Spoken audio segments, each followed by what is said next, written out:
What's going on? Where am I?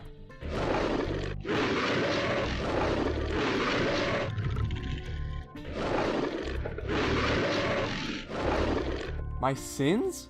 What sins?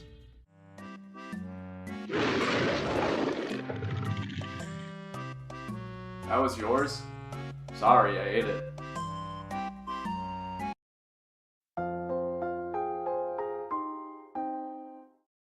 Wait, Larry put me here?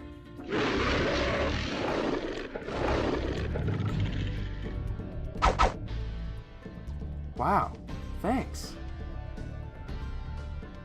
Well, I'd best be going, so, see you around, stranger.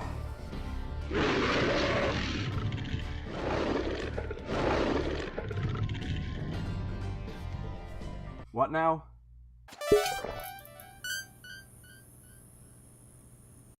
Well, this guy's telling me that I'm not getting my freedom unless I talk about a game called Furi. I guess I don't have any other options, so I'll just have to make the most of it. Ahem. Okay.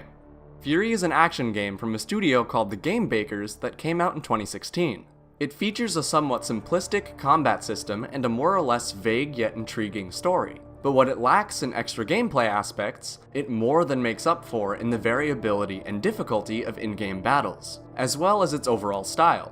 At its basics, the game can be described as a long, extended boss rush, each one being different from the others. Now, if there's one other thing I could say about Furi straight off the bat, it's that it has a great sense of uniqueness. Hack and slash games can be found almost anywhere nowadays, and this game manages to maintain a certain level of individuality amongst them all. Let's begin.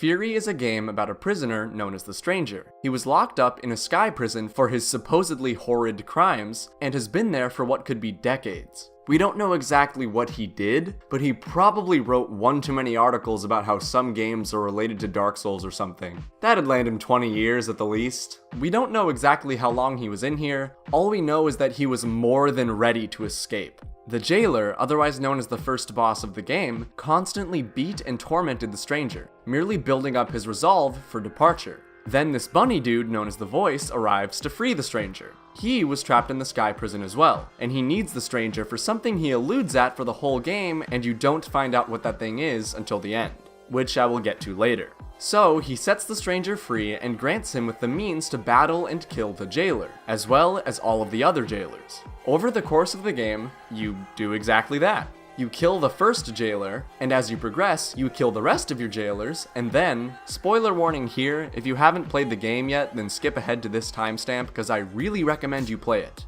3, 2, 1, go. After killing all of your jailers, you make it back to the surface of the planet, where you supposedly committed your dastardly deeds. Then you walk around, everything wilts and crumbles beneath your feet, and you find the Voice. The Voice needed you to kill all of the jailers so he could escape back to the planet because he has a daughter. However, his task for you doesn't end there. Apparently, the Stranger is a member of an alien armada of clones who is tasked with traveling to different planets and decimating them. So the Voice tells the Stranger that the fate of the planet is up to him, which essentially presents you with your end of the game choice. Do you want to fulfill the Armada's goals and destroy the planet with the Voice and his kid on it? Or do you want to destroy the Armada that supposedly brought you to the planet in the first place, ending the goals of those that you were loyal to before?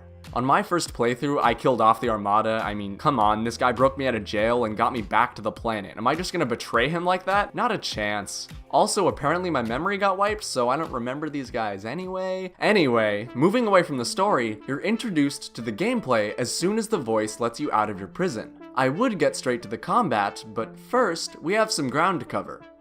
Literally. The first piece of gameplay you get about a 10-second taste of is the walking sections. Before every boss, you take a stroll through the boss's realm, where you get to take in the scenery, listen to the Voice give little tidbits of information about your upcoming challenge, and let the gradually rising music slowly build up the fight and goad you on. Depending on how long the walking section is, they can drag on, but overall, it's a nice touch in my mind. After the walking section is over, you get a short cutscene introducing the boss and you're straight into the fight. Besides some of the walking sections, like I said, nothing feels like it drags on or that it overstays its welcome. Everything shown has a purpose and is quick and to the point, so much so that I feel that some of the cutscenes may have ended earlier than they should have, and the supposed tutorial doesn't drag on either. You walk out of the chamber, there's a short cutscene, and the fight begins. I like this a lot. This shows that the game wants to make its players learn by getting their hands dirty, and it shows that the game isn't trying to baby the player. And not that all tutorials baby players, some games like complicated RPGs actually need in-depth and slower tutorials to allow players to take in a breadth of information at a reasonable pace. But Furi is simple enough that it doesn't need that, and throwing the player straight into the action to teach them about the action is a very welcomed strategy for educating players about the game. The combat, aka the thing at the core of the gameplay, is comprised of a few actions. You can run, you can attack, you can shoot, you can dodge, and you can parry. That's it. Besides the ability to charge your attacks, your shots, and your dodges, that's completely it. Some games have buttons for multiple movement methods, your items, your special abilities, different menus, different attacks, camera controls, and Furi isn't one of those games. Inherently, the combat itself is quite simple, but complexity arises when you have to apply said simplistic abilities to all of the different bosses. There are also smaller mechanics attached to each of these abilities. For example, some enemy shots you can shoot down, but others you can't. Certain enemy shots drop health pickups when shot. Bosses can often block all of your normal attacks. You have to carefully time your charge attacks to get the most use out of them. When parrying a parryable attack, signaled by a flash and this sound, normally you get a portion of your health back. But if you parry at the right time, you can put the enemy into a stunned position, where you can get in to do some serious damage. Doing so begins a very quick cinematic of you tearing through the boss, and each one has a different cinematic displayed for a stun attack. Sometimes you can even use a charge attack to instigate a stun. This kind of stuff is what makes each fight feel so visceral. When you're kicking a boss's ass and you get right in his face, slice him up, parry him, get a stun, and then watch as you stab through your opponent, it makes you feel like such a badass. And that you were skillful enough to make all of this stuff happen. And on a funnier note, if timed right, you can actually knock bosses out of their dialogue. It's hard to do sometimes, but when it happens, it always gets a laugh out of me. You can't win, stranger. And each boss has a great difficulty level as well. Within every boss fight there's a challenge, but no boss feels impossible. In other words, you can sense it will take some skill to successfully take on each boss, but none of them ever felt insurmountable. There are 12 bosses in total, including the extra boss in one of the endings of the game, and 2 DLC bosses that were patched in for the PS4, Xbox One, and PC releases. And not the Switch version, which is the only one I have. But anyway, all of the bosses are similar yet different from each other in varied ways, but you fight each and every one of them with the same basic rule set. The boss has health and you have health. You always have 3 stocks of health bars, and they have a variable number of stocks depending on how many phases they go through. More often than not, every phase begins with an open area part for a mix of melee and ranged attack options, and concludes with an enclosed portion designed for melee combat. If you die, you lose a stock and restart the phase of the boss you were on, and if you complete a phase, you gain a stock, and your stock count maxes out at 3.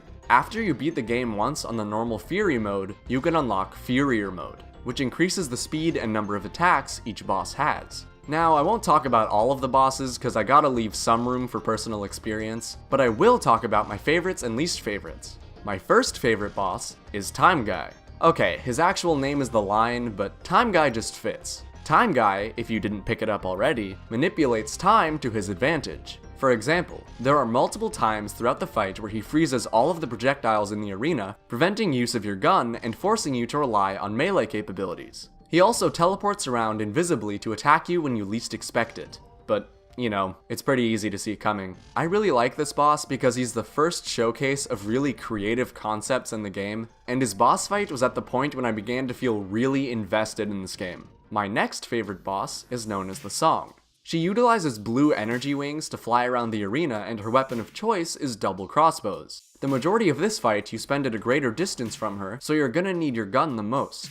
It isn't till the back half of the fight that she starts to get more up close and personal. Think of her like a bird. She keeps away from you for a while, but then the second you mess with her too much, she gets pissed! The reason I like this fight so much is because of the story implications and the last phase of the fight.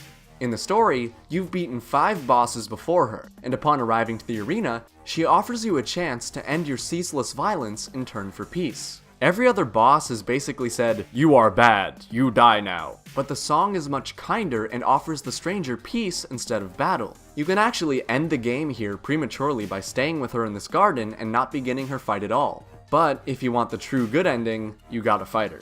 Now, since I already talked about her fight a bit, let's get to the final stage. The first time I ever combated the song, I beat the first couple phases somewhat quickly, and when I made it to the last phase, I was nothing but confused. She stands in the center of the room with a blue energy shell surrounding her, sending out endless waves of blue projectiles. And I saw no way to get to her. I tried attacking the barrier, I tried shooting through it, dodging through it, and strategy after strategy, nothing worked. I sat there and thought for a bit, and then remembered how big the arena actually was. At each end of the arena, there's a pillar empowering the song's shell.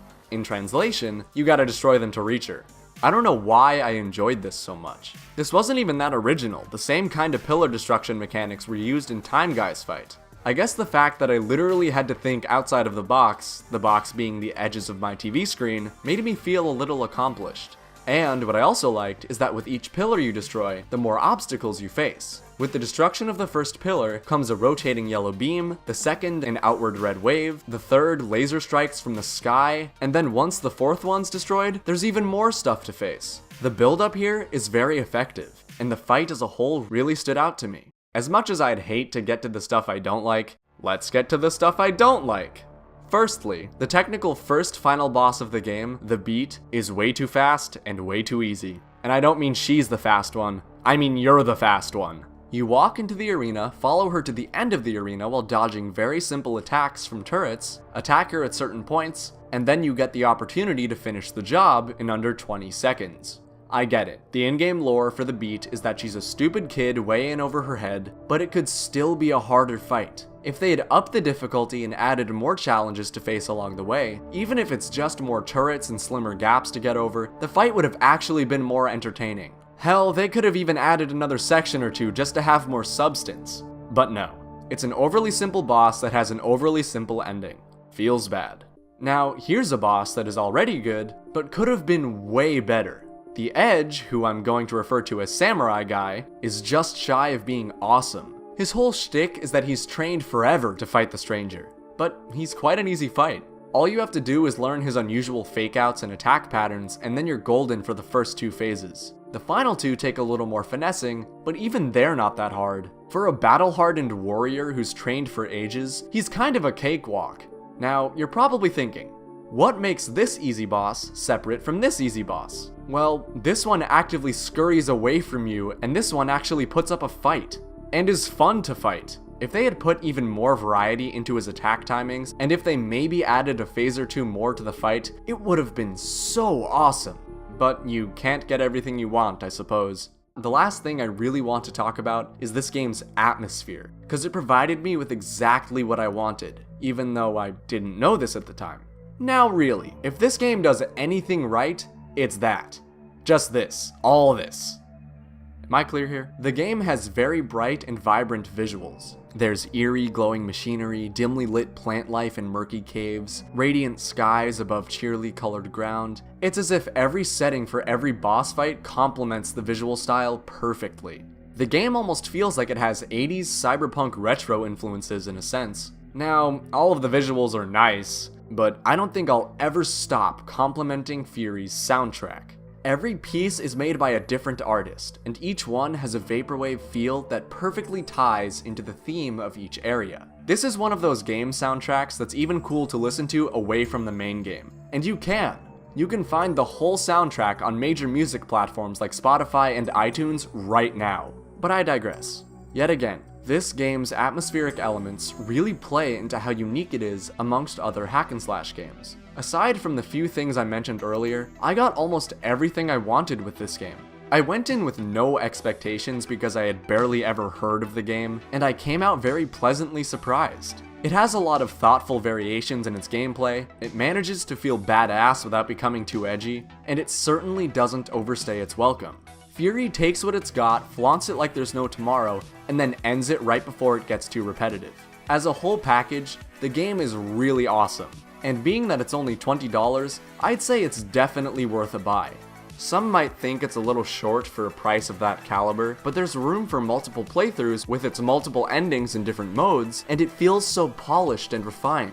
I played it on Switch and had a blast being able to take it wherever I wanted, but it looked a little crummy at times, and I also didn't get to face either of the DLC bosses because they're not present in the Switch version. Basically what I'm swinging at here is that it's less worth it on the Switch than it is on all other platforms, as they include extra content and provide much higher graphical capabilities. At the cost of portability, of course. If you're looking for some intense action with this silent prisoner and this mysterious rabbit, then you're in for a wild ride. There, I talked about Furi. Can I go now? Cool. See ya. Oh, yeah. By the way, I know that's you, Larry. Nice try with the mask, though.